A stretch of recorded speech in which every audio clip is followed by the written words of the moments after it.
والهدف. يا نهار ابيض، يا نهار ابيض، مش كنا على الحلوه والمره بتاعتنا. يمكن ده يكون تعادل منطقي باللعيبه اللي عندك، باللعيبه اللي وزنها تقيل، باللعيبه اللي هي ذهنيا مفيش. حتى معتمد جمال هو الوحيد اللي لعب في الماتش، الوحيد اللي هو عمل جمل تكتيكيه كويسه، ضيق المساحات من اللعيبه عشان يحاول يوصل للمرمى. لكن انت ما عندكش مهاجم، ما عندكش واحد يقدر يعمل فينش. حمزه الجمل عمل ماتش كويس قوي، خنق الخصم اللي قدامه، خلاه يجبرني يلعب كرات طويله، ووصلت بالكرات الطويله. بس انت عندك مين اللي يعمل فينش؟ ما عندكش، فخسرت او تعادلت يعني. بس انا بالنسبه لي دي خساره، دي خساره. دي مش لعيبه، ذهنيا مش موجودين، بدنيا هم ضايعين. حمزه الجمل انت قدام فرقه عملت 24 صفقه. حمزه الجمل انت معروف بالتكتيك بتاعه ان هو بيخنق الخصم بتاعه، فانت محتاج تضايق المساحات عشان تعرف تلعب كوره. بس انت فرديا انت ما عندكش لاعب، ما عندكش لاعب فرديا كويس. هات لي لاعب فرديا كويس، مش هتلاقي، مفيش هتلاقي غير الهارب خوان بتزيرا. حتى شيكو بنزا هو بيطلع بيجيب الكوره، هو معتمد ان في خوان بتزيرا. والله العظيم هو بيطلع بينزل نص الملعب بيعتمد ان في خوان بتزيرا هقدر ابصيله فهو هيعرف يعمل حاجه، هو معتمد بكده. انما هو عمل كده، لا مفيش اي لاعب يستجيب اساسا. فانت ما عندكش لاعب يقدر يجيب الكوره. عندك اتنين كارثه، كارثه في الهجوم، احمد شريف وناصر منسي. مفيش غير عدي دباغ اللي كان موجود. احمد شريف تحسه كويس بس بيعمل لك حاجات في الكوره تخليني انت تقول ده مش لاعب كوره اصلا، مش عارف يلعب ومصر انه يجيب جون. يعني الكوره اللي عملها ار 2 الغريبه دي، اللي هو كان لو كان عملها عرضيه كانت 100% جون. يعني ناصر منسي وعدي الدباغ كانوا فاضيين، لكن هو قرر انه يشوطها، ضاع. ده طيارها في السماء. حرفيا انا قدامي ناصر منسي واحمد شريف، اكتر اتنين ضيعوا مجهود فرقه في الماتش. احمد شريف مش عارف يلعب كوره، ملوش فكره عن الكوره. وناصر منسي ده في حته تانية، اسطوره في تضييع الكور، اسطوره. ولا عارف يلعب، بدنيا واقع، مش عارف يفنش الكوره، مش عارف يعمل اي حاجه. اللعيبه ذهنيا مش عارفه تلعب. احنا في الشوط الاول كابتن معتمد جمال كان واضح في فكرته ان انا هضايق المساحات عشان اعرف العب كوره، لان انا عارف ان اللعيبه دي مفيش غير كده اللي هتعرف تكسب.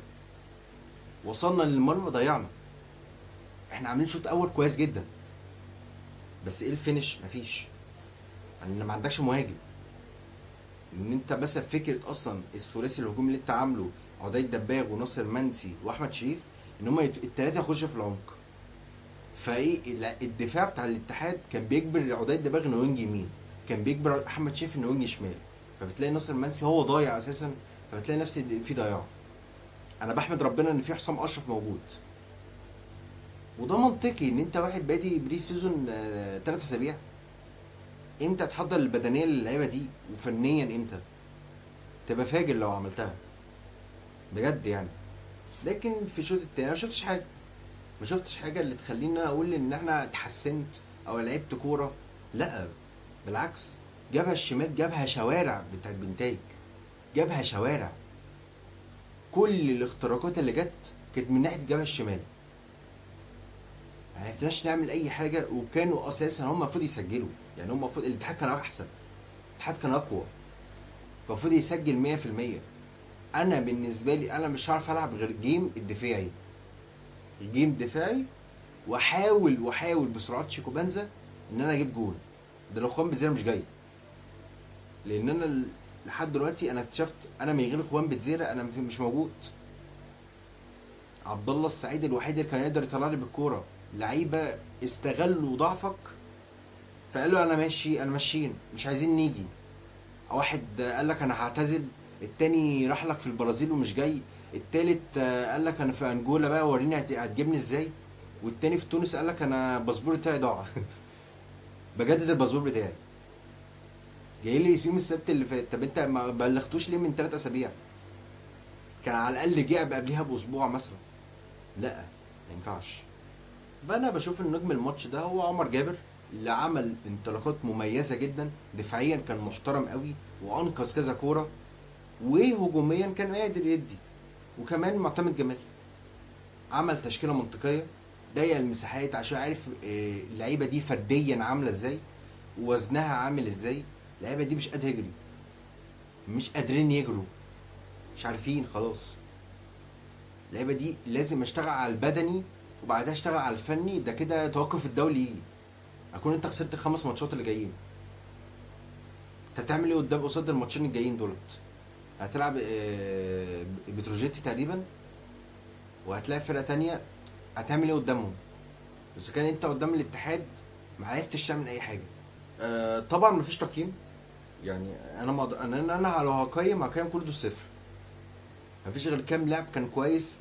مهدي سليمان كان كويس، انقذنا في كوره. عمر جابر، الونش مثلا شويه، في لعيبه انما في لعيبه ضايعه ذهنيا وبدنيا. مفيش. انا الحقيقه مش عارف ازاي ان انا هقدم ماتشات كويسه قدام جولتين قصاد الغزل المحله او قصاد بتروجيت. انا الحقيقه مش عارف ازاي اقدم نتيجه او اقدم ماتش اساسا.